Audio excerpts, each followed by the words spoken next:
sejahtera bagi kita semua. Kembali lagi dalam renungan harian kita. Mari kita memuji Tuhan dari Kidung Jemaat nomor 368. Pada kaki salibmu. Pada kaki salibmu, Yesusku berlindung. Air haya Golgota, pancaran yang agung. Salibmu, salibmu yang kumuliakan, hingga dalam sorga kelak ada perhentian. Salibmu, salibmu yang kumuliakan, hingga dalam sorga kelak ada perhentian. Amin. Mari Bapak Ibu kita membuka Alkitab kita dari Injil Yohanes pasal yang ke-19 yang ke-17 sampai dengan ke-30. Demikianlah firman Tuhan.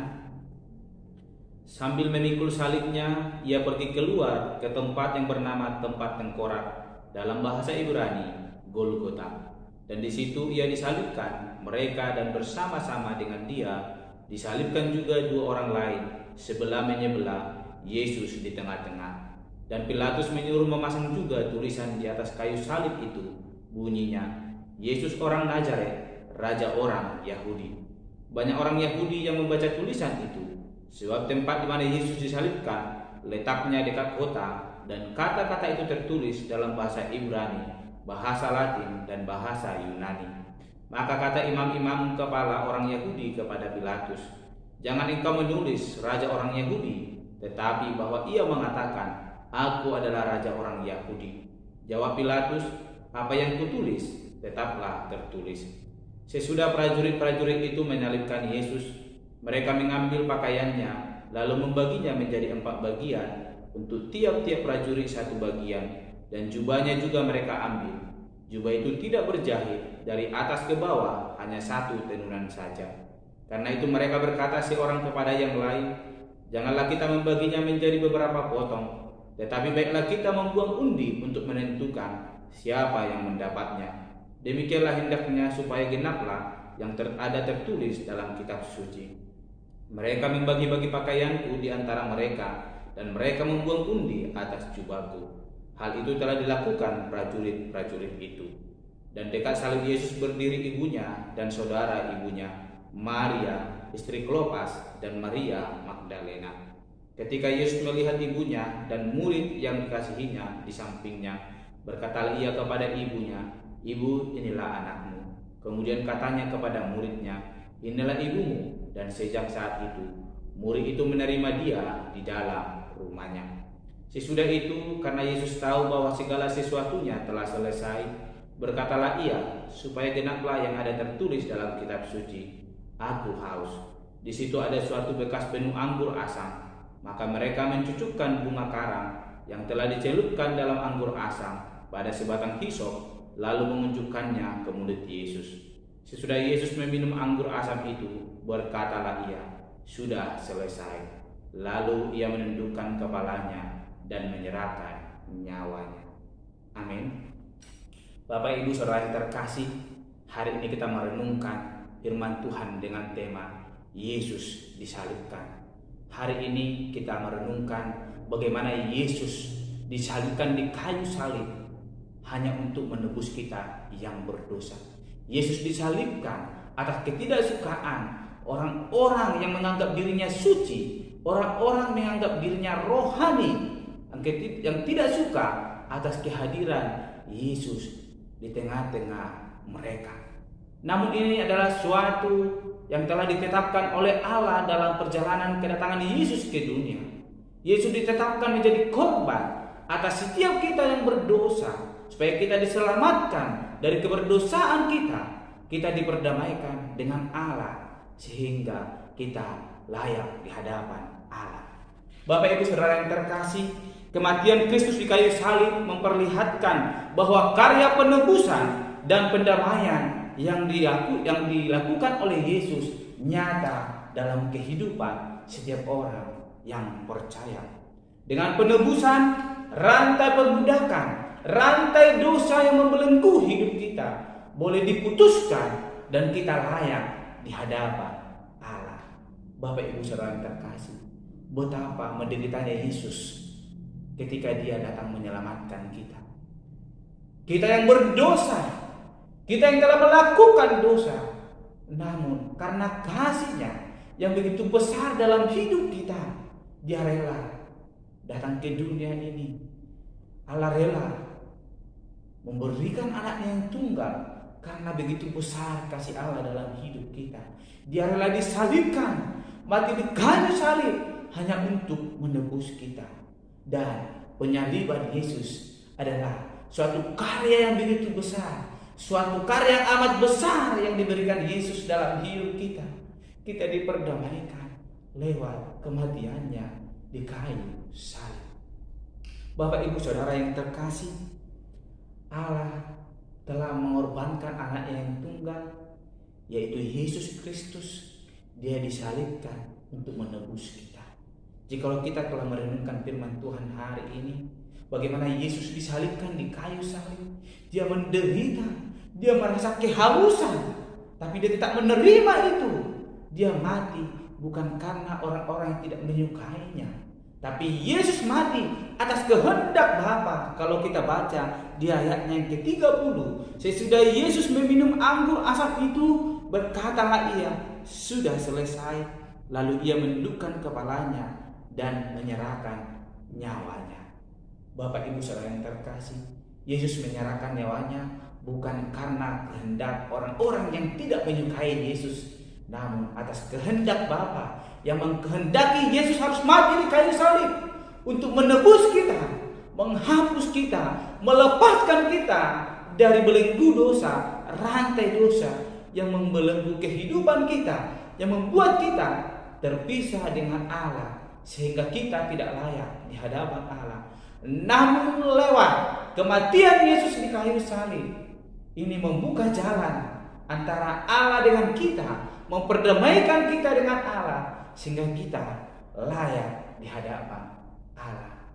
Bapak Ibu Saudara yang terkasih, betapa besar kasih Allah dalam hidup kita. Jika kita boleh membaca dalam Yohanes pasal 3 ayatnya yang ke-16, mari Bapak Ibu, saya akan membacakannya bagi kita.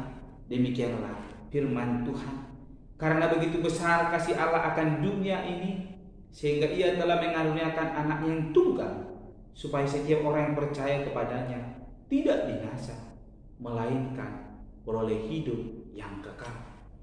Inilah bukti kebesaran Allah. Inilah bukti kasih Allah yang begitu besar dalam hidup kita. Hari ini kita boleh memperingati bagaimana Yesus disalibkan hanya untuk kita yang berdosa, hanya untuk kita yang dikasihi Allah. Walaupun kita sedang berada dalam keberdosaan kita, tapi Allah begitu mengasihi kita. Allah mengizinkan anaknya yang tunggal, mengaruniakan anaknya yang tunggal hanya untuk menebus kita, menyelamatkan kita, memperdamaikan kita dengan Allah. Kematian Yesus di kayu salib adalah bukti kasih Allah yang begitu besar dalam hidup kita, sehingga kita diperdamaikan dengan Allah. Kita telah merenungkan bagaimana nenek moyang kita ketika di perjanjian lama, ketika mereka melakukan dosa, mereka harus mengorbankan baik itu kambing, lembu, domba, sapi di hadapan Allah, sehingga mereka diperdamaikan dengan Allah. Namun hari ini kita merenungkan firman Allah, bahwa Allah sendiri yang telah mengorbankan anaknya yang tunggal untuk memperdamaikan kita di hadapannya, sehingga kita layak di hadapan Allah. Bapak Ibu Saudara terkasih, mari kita renungkan betapa besar kasih Allah dalam hidup kita. Dia mengaruniakan anaknya yang tunggal sehingga kita layak di hadapan Allah. Oleh karena itu, Apa yang menjadi respon kita ketika kita merenungkan Yesus disalibkan di kayu salib hanya untuk menebus kita, memperdamaikan kita.